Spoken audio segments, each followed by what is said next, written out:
Сайн байцгаана та бүхний өнөөдрийн мэндийг хүргэе. За манай өнөөдөр Nomadic Eco podcast-нд шинжилгээний ахтам археологийн хүрээлэнгийн Эрдэнэтэн нарийн бичгийн дарга Батулгаа оролцож байна. Таны өнөөдрийн мэндийг хүргэе. Өнөөдрийн тантай ярилцах сэдэв бол одоо Монголоос 2011 онд дэлхийн хувьд Монгол алтай хадны зургийн дурсгал газрыг бүртгүүлсэн. За энэ тухай болон за тэгээ хадны зургийн үүсэл хөгжил за тэгээд хадны зургийн Монгол нутагт одоо ямар байр суурийг энэ шинжлэх ухаанд эзэлж байгаа талаар ингээд ярилцахыг зорьсон байгаа. За та бидний хадны зураг гэж яг юу хэлээд яг энэ хадны зураг гэдэг нэр томьёо одоо хэдийн үеэс эхэлжсэн. Нэг хэсэг хүмүүс бас хадны сүг зураг гэсэн одоо нэг хүмүүс ч гэсэн бас ашиглаад байдаг тийм. Энэ хоёрын ялгаа энэ талаар бидэнд тайлбарлал. За ер нь бол энэ Монгол орн бол хадны зургийн дурсгалаар маш баялаг орны тоонд ордог. Энэ дэлхийд ер нь бол хамгийн их зурагтай орны тоонд бол Монгол түүний хөрш орнууд бол орж байгаа. Хадны зураг бол гэдэг бол ер нь бол эртний хүмүүсийн хад чулууна зурж, зохиж, сийлж, үлдээсэн ямар нэгэн амьтны дүрстэй хүн амьтан хэрэглэл тэмдэг тэмдэглэгээ тамга тэмдэг мэтийн дүрсийг бол хад чулуунд бол зохиж сийлсэн энэ дүрс зургийг бол хадны зураг гэж нэрлэж байгаа. Энэ хадны зургийн дотор бол сийлвэл болон зосон гэсэн байдлаар бол зурсан болон сийлсэн гэсэн хоёр юмгаар ялгаж байгаа. Хадыг бол хадны зургийг бол ер нь байгалийн хад чулуу болон одоо энэ жижиг ургаа хад болон ийм хад чулууны толгор гадагшуу дээр ер нь бол зохиж дүрсэлсэн байдаг учраас энийг бол хадны гэж нэрлэдэг байна. Хадн дээр зохиж зурсан зураг учраас л хадны зураг.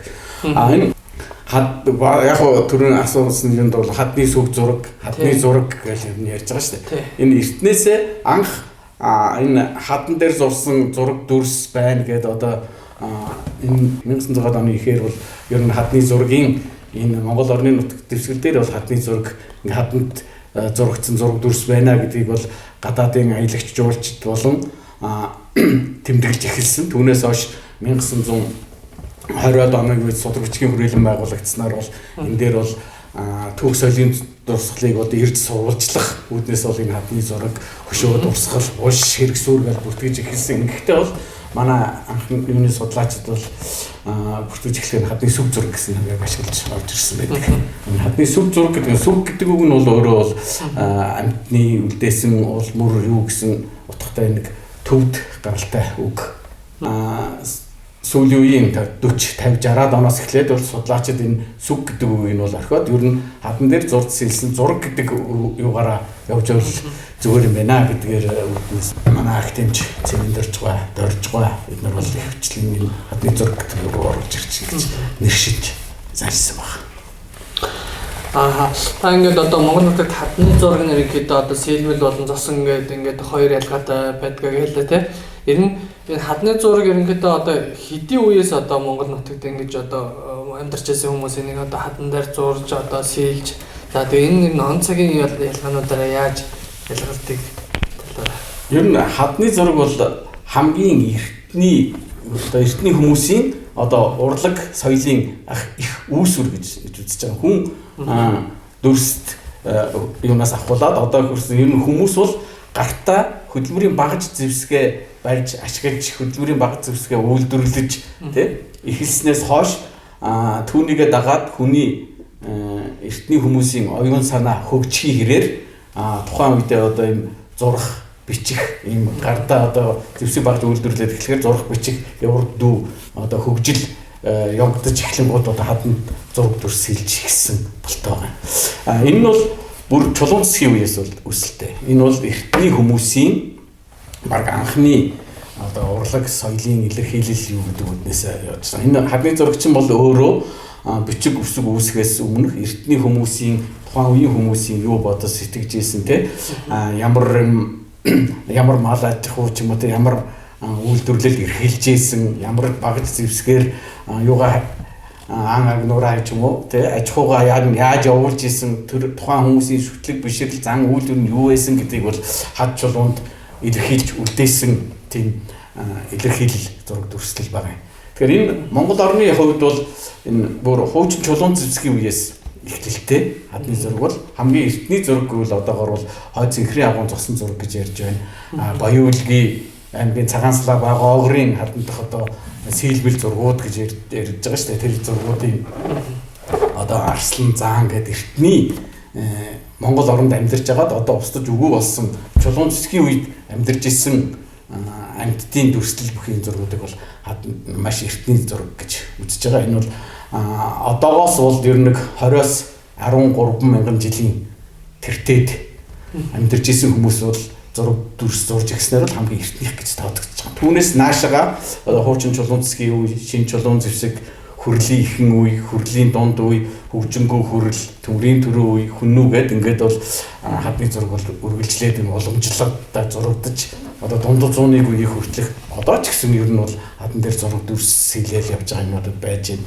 Энэ зургийн хэл гэдэг чинь ер нь бол өөрөө бол ямар ч хэлээр ярьдаг, ямар ч хүмүүс ойлголцоход хамгийн хялбар энэ зураг дүрсийг хадан дээр зурсан зургийг хараад бол ямар ч хэлтэй ямар ч хүн бол энэ ийм дүрс энэ морь мал дүрсээс байна, морьтой хүн байна, үдийн үе тэр үеийнх юм шиг байна гэдэг юм уу, иймэрхүү байдлаар дүрсэлдэг. Энэ бол бичиг ерөнхийдөө бол бичиг үсэг үүсгэхээс өмнөх үеийн баг түүх, урлаг соёлын бүх юмыг дагуулж байгаа бол маш гайхалтай дурсгал байна. Одоо ингээ Монгол нот төр ингээд хамгийн эртнийх нь хойд цэнхрийн агуу, за тэгээд бага уул Цагаанслаа хадны зургууд бол дэлхийд өөр улсууд бас ингээд бас хадны зургууд ингээд дүрслэгдсэн одоо интернет сошиалын яваад байдаг тийм. Тэр хүмүүсийн одоо тэр улс оронд байгаа зураг Монголын зураг нэгнийд бас төгслийн хувьчаас ингээд нэлээд одоо өөр байдаг тийм. Тэрний ялгааны талаар хэдэн улс оронд энэ бүх улс оронд энэ хадны зургууд бас байдгүй. Одоо Монгол улсад илүү их байгаа юу?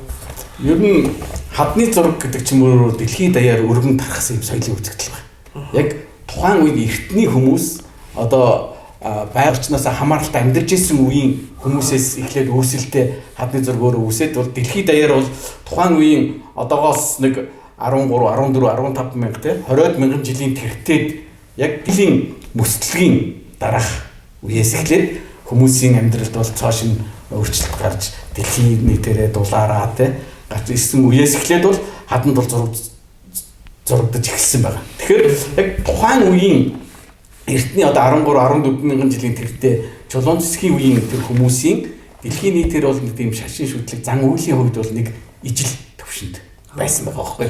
Тэгээд яг тэр үеэрээ одоо манайхны бөө мөргөлийн үүсэл гэж ярьж байгаа. Бөө мөргөлийн үүсэл бол шинэ Чулуун цэцгийн үед одоогоос 8 мянган жилийн тэртэйг үүссэн байх гэж бас ярьж байгаа. Тэрнээс урагшааж байж магадгүй тийм.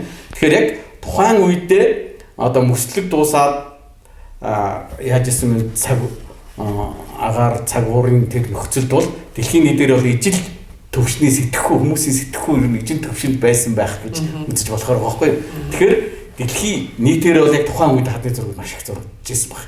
Одоо хад чулуутай байгалийн орчноосоо шалтгаалж зураг тал хэд говь цүлд бол тэр бол зураг дүрслэх арга байхгүй учраас ном цаас үсэг бичиг соёл үүсээгүй байсан учраас бол хад чулуутай газраар ер нь дэлхийн бүх хуурай газарт бол хадны зураг дүрслэгдээгүй хадны зураггүй хуурай газар гэж баг байхгүй. Яг нэг тухайн газар орон одоо Монгол улсын нутагт авч үзэх юм бол баруун талдаа их төвөө бүсээрээ хангаа хинтийн уруугаараа хадны зурагтай одоо говь энэ бүсийн хад чулуутай газраараа их харин зүүн бүс рүүгээ тал болоод ирэхээр одоо хад чулуунаасаа шалтгаалаад байгалийн орчноосоо шалтгаалаад газар зүүн байрлалаасаа шалтгаалаад байхгүй болно гэдэг шигтэй ховор гэдэг үүднээс бол ингээд харахцсан үед бол тийм харагдаж байгаа ч гэсэн тухайн үеийн хүмүүсийн одоо шүтлэг зан үйл ертөнцийг үзэх үзэл тэр оюун санааны хөгжилтэй холбоотой энэ эртний шашин шүтлэг одоо байгаль дэлхийтэйгээ холбогдох тэр зан үүднээс бол хаданд тул зурагдаж ирсэн.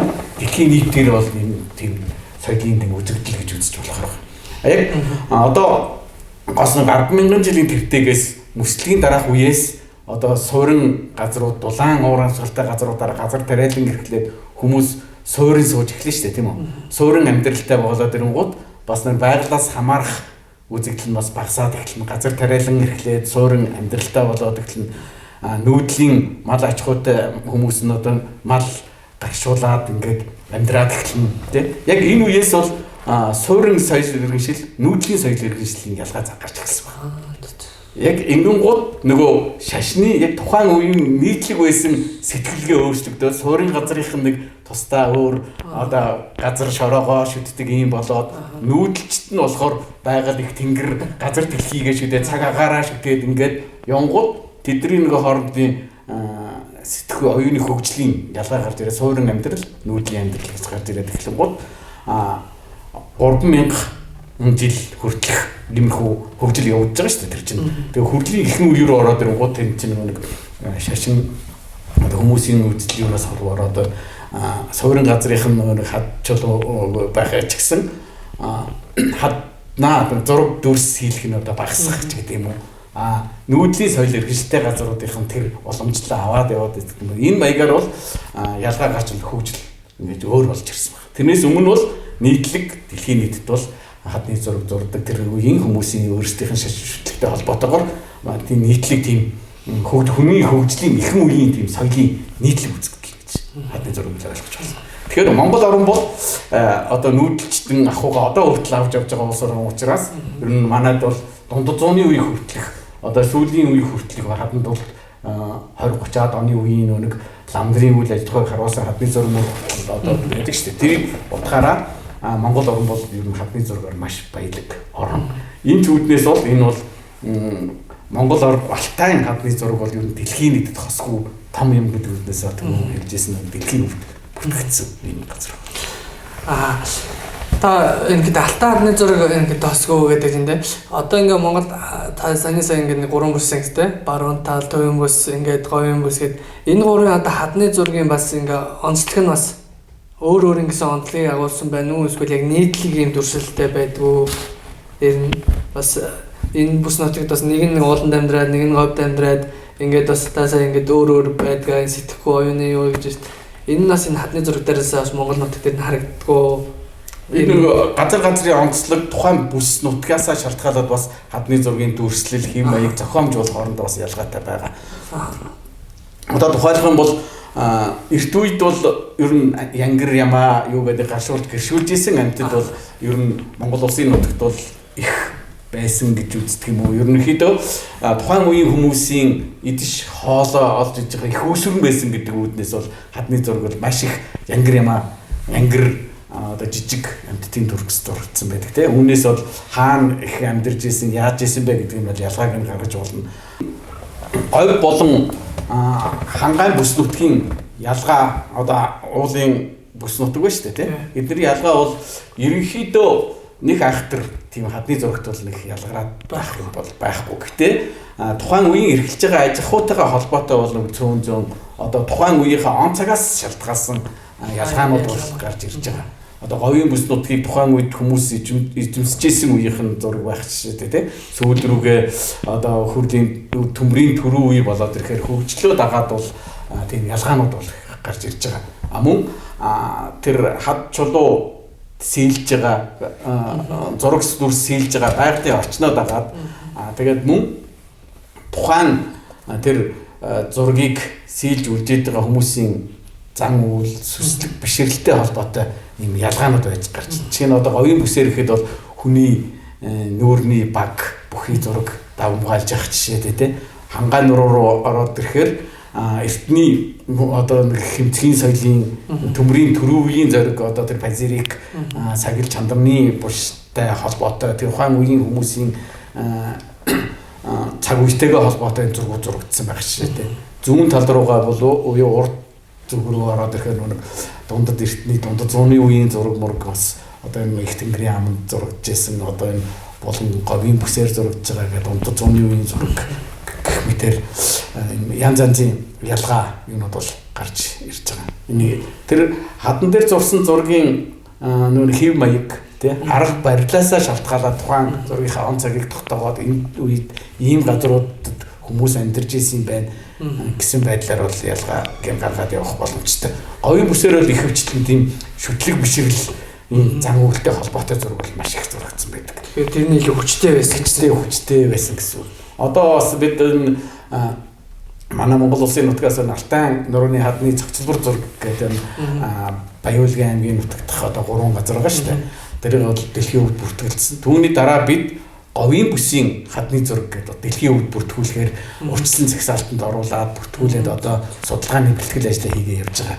Тэгэхээр говийн хадны зураг нь тэр алтай хадны зургаас юугаар ялгарч байгаа. Ямар орчин байгаа гэдгээ ялгарч байгаа учраас энийг бол дэлхийн өвд бүртгүүлэх боломжтой гэж харж байгаа. Ер нь хадны зургийг судлахдаа тухайн зураг зурж байсан үеийн байгаль орчин, байгаль газар зүйн нөхцөлтэй холбоос судалгаа маш их чухал юутай байгаа. Одоо говийн бүс гэхэл хангаан бүс алтай нурууных шиг нэг дор бөөнөрөө энэ цогцбор байдлаар байхасаа илүү юм таруу тий уул усаад агаад юм яг говийнхоо орчин нөхцөлийг харуулсан одоо дийл уулын хадны зураг гэж жавхлант хайрхны хадны зураг гэж үү те Баянгар аймгийн Бичгтийн амны хадны зураг гэдэг энэ хэдийг бол бид нэр говийн бүсийн хадны зураг сонгож аваад дэлхийн өвд бүртгүүлэхээр бэлтгэл ажил хийгээд явж байгаа. Энэ нь бол би танаас энэ асууж байлаа энэ өмнө одоо яагаад тэр Монгол алтай хадны зургийг ер нь тийм чухал гэж утсан. Тэгээ бус хадны зургийг яагаад бүртгэхгүй байгаа юм болоо гэсэн чинь ингээ бүсчлэр нэр гэдэг ингээд яагаад бүртгүүлгээд тийм Монгол явж байгаа. Тийм Монгол орчин өөрөө хадны зургийг маш баялаг учраас бүгдийг бүртгүүлчих нэхээр бас бүх нийтээр нь аваад үзэхэд бол тэрийг чинь хадгаж хамгаалахаас ихшүүлээд байх асуудалтай тийм. Ер нь бол уламжлалт маягаар газар орныхоо ард иргэдийн малчин ардын хамгаалтанд уламжлалт хамгаалтын хэлбэрээр байгаа ч гэсэн тэрийг чинь хамгаалтанд авчвал бас нэг өвгийн захиргаа байгуулна гэж маш ажил байгаа.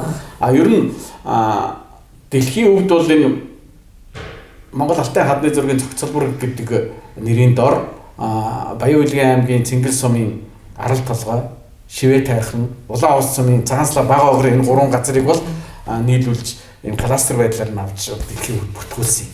Энэ гурван юу нь болохоор бол Чулуун цэсгийн үеэс дунд зууны үеийг хүртэлх маш өргөн удам, өргөн тийм он цагийн хүрээнд мөн эзэлж байгаа тэр хамрах талбай тэгээд тэр газар байгаа зургуудын уран сайхны илэрхийлэл болон эрдэм шинжилгээний ач холбогдол зэрэгээрээ бол ер нь дэлхийд тосгүй маш их бараг ойролцоогоор нэг 11,000 гаруй га талбайг хамарсан хэдэн 100,000 зурагтай гэдэг учраас утгаараа энийг бол дэлхийн өвд бүртгүүлсэн байна. Энэ гурыг бол ер нь төлөөлөл болгож дэлхийн өвд бүртгүүлсэн. Үүнийг бол дагаад бусад газруудын хадны зургуудыг бүртгүүлээд явах боломжтой. Ер нь Монгол орны соёлын өвийн тусгай хамгаалтанд бол улсын тусгай хамгаалтанд бол хадны зургийн туршилт маш ихээр бүртгэж хамгаалтанд авсан байдаг. Гэвч энэ нь бол хамгаалтын байдлаар одоогийн хууль эрх зүйн орчинд бол зөвхөн хамгаалтанд аваад л яваад байгаа болохоос түүнийг бол яг тойрсон кадастрын зургийг хийгээд ингээ хамгаалтын бүсийн тогтоогоод явсан юм байхгүй байгаа. Харин дэлхийн өвд бүртгүүлсэн газруудыг бол хамгаалт нь илүү нэгтарч түүн дээр бол хамгаалтын захиргаа байгуулагдаад тэгээд ер нь хадны зургийн гол бүх юуг бол үзүүлж харуулж чадах гэсэн газруудаа оруулсан учраас өдөрнүүд аялал жуулчлалын мэдхтэй ийм одоо хүмүүс үзэж ер нь соёлын өв гэж ер нь юу юм те үүнийг бол үзэж сонирхож эртний хүмүүс ер нь ямар шуухан шиг зан үйл үлдэж ингээд зураг дүрслээ хийж ямар аж ахуй эрхэж яаж явсан гэдгийг бол үзэх боломжтой хадны ерөнхийдөө тийм байгалийн үзэсгэлэн галерей баггүй бид нар чинь те. Тэгэхээр энэ дэлхийн өвд бүртгүүлсэн үндсэн шалтгаан нь бол нэг дэлхийн өвийн хорооноос гарсан нэг дэлхийн өвийн шалтгаанд бүртгэх зүйлийн нэг шалгууруудаас нэг шалгуурыг хангаж бүртгэгдсэн байгаа. Энэ нь бол эрт үед цэцгэлэн хөгжиж байгаад устж үгүй болсон болон одоо байж байгаа түүхэн цаг хугацаа орон зай тухайн үеийг илэрхийлж чадах хосгүй дурсгал гэдэг үднээс нь бол дэлхийн өвд бүртгүүлсэн байгаа. Дэлхийн соёлын ер нь соёлын өв гэдэг чинь өөрөө болохоор эрт үед байсан тийм одоо ч бас биднэрт байгаа. Одоо хойч үедээ бас бидний уламжлан үлдээх ёстой. Хойч үе юм нь бол түүнийг бол үзэж шүтэж одоо биширч тийм ингээд өвлөг түүнийг хадгалж хамгаалаад ингээд явах ёстой зүйл бол өв гэж нэрлэж байгаа шүү дээ. Соёлын өв гэхээр тухайн одоо түүхэн нэг он цагийг бол төлөөлж чадах тийм тухайн үеийн тэр одоо урлаг соёл ийм бүтээлийг бол илэрхийлж чадах тийм үеийг бол соёлын өв гэж нэрлээд байгаа шүү дээ. Тэгэхээр бол энэ утгаараа энэ манай хадны зургууд бол дэлхийн соёлын өвд бол бүртгэгдсэн хоёр дахь орхны хөндийн дараа хоёр дахь юу болж бүртгүүлсэн байна. Одоо дараа нь бид нар говийн бүсийн хадны зураг бүртгүүлэхээр ингээд бэлтгэл ажил хийгээд явж байгаа. Тэгэхээр энэ нь бол ерөнхийдөө Монголын хадны зураг ер нь ямар их зураг юутай орн бэ те хадны зургийн дурсгалаар хэр дурсгалтай орн энэ газар байгаа дурслууд нь ямар ач холбогдолтой юм бэ гэдгийг бол илэрхийлэх юм онцлогтой л гэж харж байна. Венес нөхөлгөө одоо ингээд хадны зургийг хаднаас хийж үлдээсэн одоо ингээд зосон үлдээсэн тэрийг ер нь хийж байгаа багц зэвсэг нь ер нь одоо энэ яг ингэж яг энэгээр энэ багжаар хийжсэн байна гэдэг нь одоо яг энэ олцсон байдаг болоо тэрийг нь юугаар хийжсэнийг манай тэнтэн судлаач тэр тогтоосон байд юм болоо. Ер нь бол хадны зургийг бол сэлж үлдээхдээ гарын доорх багжийг ер нь тэр байгалийн хад чулууг ашиглаж зурж исэн байна гэдэг нь ерөнхийдөө тогтоогод байгаа. Энэ чулуун засгийн үеэс одоо дундад 100-ны үеийг хүртэлх зураг юм дээр бол ихвчлэн чулуугаар зохиж сэлсэн зураг нь бол чулуугаар нь зөөлөн зохиж зураг хийжсэн байна. Одоо яг жишээ нь хөрөл зэвсгийн үед одоо яг нэг төмөрлөг багжаар зурж зохиж исэн бололтой юмуд байдаг. Гэхдээ бол судлаачдын олдохтоос нь бол төмөрлөг багж бол ерөнхийдөө нэг халирч юуж одоо амархан одоо ирнэ одоо хохорж ингэ мохдог одоо зураг одоо шинжлэх боломжгүй болдог ч юм уу те. Тэгэхээр чулуу бол түүнийг бодвол хатуу тэгээд яг ингээд зохиос хийлэхэд боломжтой гэдэг энэ чулуун зэвсэг судлаачид мөн хадны зураг судлаачид ер нь Оросын судлаачид бол үүн дээр бол энэ судалгаа хийж үзсэн байдаг. Чулуугаар ер нь голцоо сэлж ирсэн байна. Гэхдээ бас сүүлийн үеийн зургууд одоо төмөрлөг зэвсэг гарсны дараах үеийн зургууд дээр бол бас төмөрлөг багжаар бас зурсан байх магадлал байна гэж судалгаа бол явсан байдаг. Энэ Оросын холбооны улд хийсэн судалгаагаар. Гэтэ мөн нарийн үзүүртэй худаг тийм төмөрлөг юугаар бол сэлмэл зураг байгаа шүү дээ. Зураасан зураг гэж ярьдаг тийм нарийн зураас зурж хийсэн зургуудыг тийм зэвсгээр одоо түргийн үед нэлээд байна. Хөрлийн сүүл үе рүү нэлээд байна. Хадгдж байгаа онцгой үед. Эдгээр тэгэхээр тийм багжаар зурж ирсэн байх магадaltaй. Гэтэ ер нь ихэнхдээ чулуугаар зохиж зурж ирсэн нь бол маш магадлал өндөртэй байна гэж үзэж байгаа. Бугуй шогч гэсэн бас ерөнхийдөө чулуугаар зохиж сэлж ирсэн байх магадaltaй байна. Бугуйн дүрслэж гэсэн нэгжсэн байх гэсэн тийм судалгаа. Маш тийм өндөр чатартай хүмүүс байсан байх нь тийм.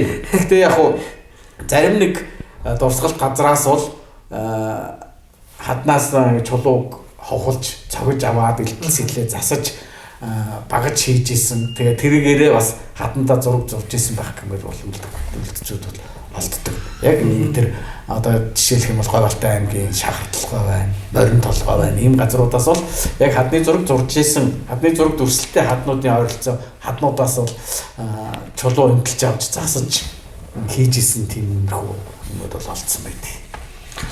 Хадны зурагтаар тэр тухайн үед бүтээгдсэн та нар ингээд маш түүгөө орон зайг туулаад бидний үед ирсэн бидний нэг өглөө боломжтой одоо дараагийн үедээ бас үлдээгээ тэр хүмүүс маань бас энэ хаач үеэрээ ингээд бахархаад ингээд явах хэрэгтэй гэжсэн. Орчин үед ингээд одоо тэр хадан дээр ингээд янз бүрийн одоо вандализм гэж нэрлэдэг те. Ингээд өөрийнхөө одоо 11 ёо ч юм уу те. Ингээд зугаалж явж байгаа нэг өв соёлыг үзчихэд ингээд нэр усаа бичээ үлдээх тэр нь одоо энэ яг ямар хор угшаалтаа тэрийг нь яагаад ингэж үлдээх болохгүй талаар та манай одоо мэдээлэл өгвөл энэ хадны зургийн дурсгал дээр энэ хүмүүс тэрийг хараад хадан дээр зурсан зураг мөрийг хараад бол өөрөөсөө бас зурах сэлэх сонирхол төрдөг юм уу? Одоо тэр байглаасаа цаанаасаа хүмүүс заяасан байдаг тийм инстинкт байдаг юм уу? Ямар нэг юм зурж яах гэсэн одоо хүний хөгжлийг дагаад байдаг юм уу? Ер нь бол 40 50 60 40 50-аад оны үед бас харьцангуй гайгүй. 60 70 80-аад оны үед бол тиймэрхүү юм бол нэлээд өргөн дэлгэрсэн байгаа. Хадны зурагтай газар тэрэн дээр нь өөрсдөө нэрийг давхарлаж бичих тий. Дээр нь бас хажууд нь бас адилхан зураг дүрс бас зохиж дуурайд зохиж зурах машин зурсан эсвэл морь мал зурсан таван хушуу зурсан иймэрхүү тохиолдлууд бол нэлийн гарсан байдаг. Гэтэ одоо энэ соёлын үеийн тухай соёлын үеийн боловсрол энэ тухай ер нь хүмүүсийн мэдлэг нэлээд дээшлж байгааг үүднээс сүүлийн жилүүдэд нөт харьцангуй бага болсон гэж би хардсан. Ерөнхийдөө хөдөө гадаагаар явж байхад бол энэ зурсан барьсан юмнуудыг нэлээд багасж байна. 10 жилийн сургуулийн хүүхдүүдийн хүртэл сэтгэхүй бас арай өөр болсон байна. Одоо залуучууд бол ерөнхийдөө хүүхдүүдтэй ч гэсэн цаас сургаад ер нь зур сэлэх нь бол энэ багассан болов гэж харддаг. Өмнөх хүмүүс бол ерөнхийдөө нэрээ бичих одоо ингээд энэ хадны эртний хүмүүсийн зурцсан хадн дээр нэрээс илүү одоо мөнхөрнө гэж боддог юм уу? Эсвэл улам мал хуу ихтэй болж амьдрна гэж боддог юм уу? Эсвэл зүгээр нэг сонирхлын үүднээс юм уу зүгээр нэг хамаагүй юу ч мэдлэггүй улмаас бас сэрэт сараатсан байх юм уу бас зөндөө байдаг. Энэ бол яг төв соёлын дурсгалаа устгаж өгөө хийж байгаа тохиолдол баггүй. Одоо жишээ нь Говьалтай аймгийн шахартлага дээр бол нэг гоё чулуун засгийн үеийн ч юм уу эсвэл тэр тухайн газар орноо дүрсэлж зурсан байсан зурган дээр бол мэдгэдгийн аргагүй болгоод тэр нэр усаа бүр ингээ амар томоор сэлцсэн гэдэг. Энэ бол соёлын өвөл сүйтгэж байгаа тийм соёлын сэргийг усалын эсрэг хийж байгаа одоо гэмт хэрэг гэсэн үгнээс явж байгаа. Ер нь хөдөө гадаа одоо зурны үйлрэл эхлээд орон нутаг юугаар бол их аялал жуулчлал хөгжөөд манайхан дотроо аялдаг болсон шүү дээ. Ийм үед бол ер нь түүх соёлын дурсгалаа гайхаж биширч ингэж хөндлөж явбал бидний хойч үедээ уламжлуулж үдэх соёлын өвөө хамгаалах их тустай болно гэдэг. Ер нь одоо хад чулуун дээр байгаа зурган дээр зурх мөн хөшөө чулууг бол ингэж нэг тослох тий янз янзын тийм зан үйлийн юмуд гараад байгаа. Тэр зан үйлүүдийг бол тэнгэр хангаатай зан үйлээ хийгээд явбал тэр нь одоо хүлээж авах юу тий боломжтой байх гэж би харддаг. Гэхдээ яг тэр тухайн үеийн соёлын дурсгал үдээс нь юун дээр бол тэгээд одоо тосмос нэлэх хаддаг яндар уух муух нь бол энэ арай зохимжгүй үйлдэл юм бол гэж харддаг. Тэгэхээр хүмүүс дөөрөлж хэлэхэд соёлын өвөө хамгаалж ер нь бид эрт үеэс дээдсээс өвлж ирсэн энэ соёлын өвийг бид өөрсдөө яг одоо үедээ бол хамгаалж ягаад хойч үедээ бол өмчлүүлж үлдээхэд бол хүн болгоны зүтгэл оролцоо хэрэгтэй. Бүгд соёлын боловсролоо дэвшлүүлж ингээд энэ түүх соёлын дурсгалаараа бахархаж хадгалж хамгаалж яваарай л гэж хэлье да. За та өнөөдрийн юмд оролцсон маш баярлалаа.